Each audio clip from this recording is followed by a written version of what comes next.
మున్నూరు కాపు సామాజిక వర్గం. మున్నూరు కాపు క్యాబినెట్లో లేకపోవడం అన్నది బహుశా చాలా సంవత్సరాల తర్వాత ఇది ఫస్ట్ టైం. ఇంతకుముందు కాంగ్రెస్ పార్టీలో వి హనుమంతరావు, కేకే, బొత్స సత్యనారాయణ అంటే తూర్పు కాపు, తర్వాత పొన్నాల లక్ష్మయ్య, వీళ్ళంతా కూడా మున్నూరు కాపు సామాజిక వర్గం. డి శ్రీనివాస్ అందరూ కూడా పీసీసీ అధ్యక్షులుగా పనిచేశారు, కాంగ్రెస్లో చాలా కీ రోల్ పోషించారు. కానీ ఫస్ట్ టైం మున్నూరు కాపు క్యాబినెట్లో లేరు. ఆది శ్రీనివాస్కి ఇస్తారేమో అనుకున్నారు కానీ ఇవ్వలేదు. అది కాకుండా ఇంకా మిగిలింది బీర్లా ఎలై యాదవ్ ఉన్నారు, కురుమ సామాజిక వర్గం, నల్గొండ జిల్లా, ఆయన ఆలేరు, ఆయనకు అవకాశం దొరకలేదు. ఇద్దరు బీసీలు. ఆ తర్వాత నారాయణ ఖేడ్ సంజీవరెడ్డి ఉన్నారు. సంజీవరెడ్డి పేరుకే రెడ్డి కానీ రెడ్డి లింగాయత్. ఆయన లింగాయతుల్లో రెడ్డి, బీసీ కిందకి వస్తారు. కర్ణాటకలో బీసీ, మన దగ్గర కూడా 2020లో బీసీలో కలిపారు. సో వీళ్ళ ముగ్గురు బీసీలు రాని వాళ్ళు చూస్తే కనుక ముగ్గురు, ప్లస్ గోదావరి ఖానీ నుంచి మకాన్ సింగ్ రాజ్ ఠాకూర్ ఉన్నారు, నలుగురు. ఇంకొక ఎమ్మెల్యే బహుశా ఎవరో ఉన్నారు. అది కాకుండా బీసీలో ముగ్గురికి అవకాశం కల్పించారు. సామాజిక న్యాయపరంగా 15 మందిలో 4 రెడ్లు, 6 ఎస్సీ ఎస్టీలు, తర్వాత నేను చెప్పినట్టు 3 బీసీలు 13, ఒక బ్రాహ్మణ, ఇంకొక కమ్మ, ఆ తర్వాత ఒక వెలమ. సో ఈ విధంగా మిక్స్ అయిపోయింది. 4 రెడ్డిలు, ఎస్సీ ఎస్టీల పరంగా చూస్తే కనుక ఎస్సీ ఎస్టీలు 5, 4 ప్లస్ 5 9, అంటే కాంగ్రెస్ అధిష్టానం 9 ప్లస్ బీసీలు 3 12, ఒక బ్రాహ్మణ, ఒక వెలమ, ఒక కమ్మ. సో 15 మందిలో ఓసీలు 7, మిగతా వాళ్ళు 8 మంది. ఈ విధంగా అవకాశం కల్పించారు. అయితే రెడ్డిస్కి నేను చెప్పినట్టు చాలా డిసప్పాయింట్మెంట్. ఎందుకంటే 4 రెడ్లు ఉన్నారు కదా అని అనొచ్చు, కానీ కాంగ్రెస్కు అనాదిగా రెడ్డిలు అందుగా ఉంటూ వస్తున్నారు. నీలం సంజీవరెడ్డి ఉమ్మడి రాష్ట్రంలో 1956లో ముఖ్యమంత్రి మొదలు పెడితే, అంటే బూరుగుల రామకృష్ణారావు అప్పుడు తెలంగాణ హైదరాబాద్ స్టేట్కు చీఫ్ మినిస్టర్ ఉండేవాళ్ళు. ఆయన ముఖ్యమంత్రి పదవి త్యాగం చేసి ఉమ్మడి ఆంధ్రప్రదేశ్ ఏర్పడ్డది. అప్పుడు ఫస్ట్ సీఎం నీలం సంజీవరెడ్డి మొదలు పెడితే ఇవాళ రేవంత్ రెడ్డి వరకు కాంగ్రెస్ పార్టీకి రెడ్డిలే మేజర్. నీలం సంజీవరెడ్డి తర్వాత దామోదర సంజీవయ్య ఎస్సీ, ఆయన ఒక 1-2 ఇయర్స్ ఉన్నారు. ఆ తర్వాత అందరు కూడా మోస్ట్లీ రెడ్డిసే. కాసు బ్రహ్మానందరెడ్డి, కోట్ల విజయభాస్కర్ రెడ్డి, నేదురుమల్లి జనార్దన్ రెడ్డి, చెన్నారెడ్డి, వైఎస్ రాజశేఖర్ రెడ్డి, కిరణ్ కుమార్ రెడ్డి, ఇప్పుడు రేవంత్ రెడ్డి. సో ఇంతమంది రెడ్డిస్ ప్రాతినిధ్యం వహించారు. నాన్ రెడ్డిస్ చేసిన వాళ్ళు ఎంత? దామోదరం సంజీవయ్య 1960లో తొలి దళిత చీఫ్ మినిస్టర్, ఆ తర్వాత పివి నరసింహారావు బ్రాహ్మణ సామాజిక వర్గం, ఆ తర్వాత మళ్ళా జలగం వెంగళరావు వెలమ సామాజిక వర్గం, తర్వాత అంజయ్య ఆల్సో రెడ్డి, భవనం వెంకట్రామరెడ్డి, కోట్ల విజయభాస్కర్ రెడ్డి.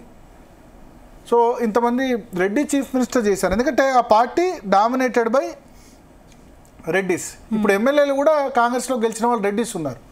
సో వాళ్ళు ఏమనుకున్నారంటే 4 వచ్చాయి కదా, ఇంకా కనీసం 2 వస్తాయి అనుకున్నారు క్యాబినెట్లో. అయితే ఇప్పుడు ఎందుకంటే కేసీఆర్ క్యాబినెట్లో కూడా 6 రెడ్డిలు ఉండే స్పందన. సో ఇప్పుడు 4 వచ్చాయి కాబట్టి ఇంకో 2 వస్తాయి. కేసీఆర్ క్యాబినెట్లో అది KCR party is dominated by Reddys, దానిలో ఎక్కువ ఉన్నారు. కానీ వాళ్ళ క్యాస్ట్ వెలమ కాబట్టి వెలమ 4 ఉండేవాళ్ళు.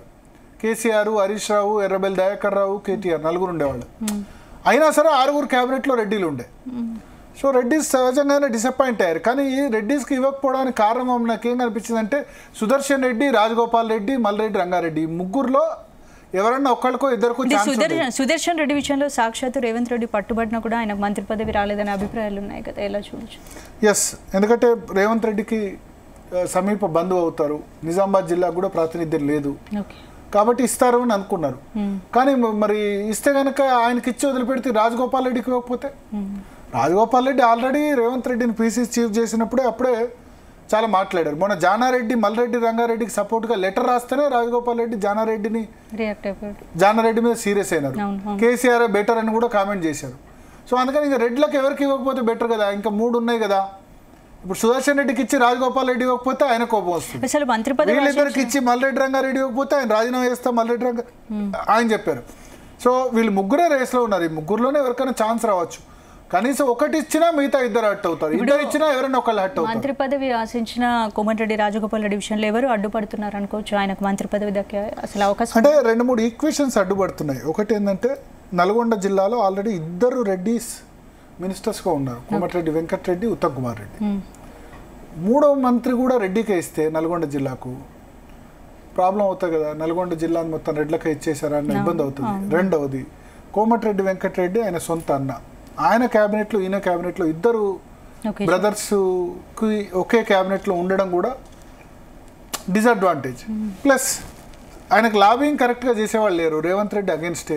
కోమటిరెడ్డి వెంకటరెడ్డి ఆయన అన్న కూడా పూర్తి స్థాయిలో సపోర్ట్ చేస్తారో లేదో అని చెప్పలేని పరిస్థితి. సో ఇట్లాంటి పరిస్థితి ఉన్న నేపథ్యంలో రాజగోపాల్ రెడ్డి కేవలం హైకమాండ్ మాత్రమే హామీ ఇచ్చింది. సునీల్ కనుగోలు, రాహుల్ గాంధీ హామీ ఇచ్చారంటారు, కేసీ వేణుగోపాల్ కూడా సపోర్ట్గా ఉన్నారంటారు. వివేక్ విషయంలో మల్లికార్జున ఖర్గే అవుట్ రైట్గా సపోర్ట్ ఉన్నారు, కానీ రాజగోపాల్ రెడ్డికి మల్లికార్జున ఖర్గే ఆ విధంగా లేరు. సో ఇక్కడ అందుకని ప్లస్ ఈ నల్గొండ జిల్లాలో రెడ్డిస్ ఆల్రెడీ ఉన్నాడు. ఇప్పుడు ఖమ్మం జిల్లాల నుంచి కూడా 3 మంత్రులు ఉన్నారు, కానీ ఒక్కొక్కళ్ళు ఒక్కో సామాజిక వర్గం. బట్టి విక్రమార్క దళితు, పొంగులేటి శ్రీనివాసరెడ్డి రెడ్డి, తుమ్మల నాగేశ్వరరావు కమ్మ. 3 కాబట్టి ఇబ్బంది కదా. ఒకటే నల్గొండ జిల్లాలో 3 రెడ్లు ఇస్తే ఎస్ నల్గొండ కాంగ్రెస్ బ్యాస్టెన్, కాంగ్రెస్ కంచుకోట, కానీ అది ఒక మైనస్ వెళ్తుంది. ప్లస్ వాళ్ళు ఒక మెసేజ్ ఇవ్వదలుచుకున్నారు మేము సామాజిక న్యాయం అని చెప్పి.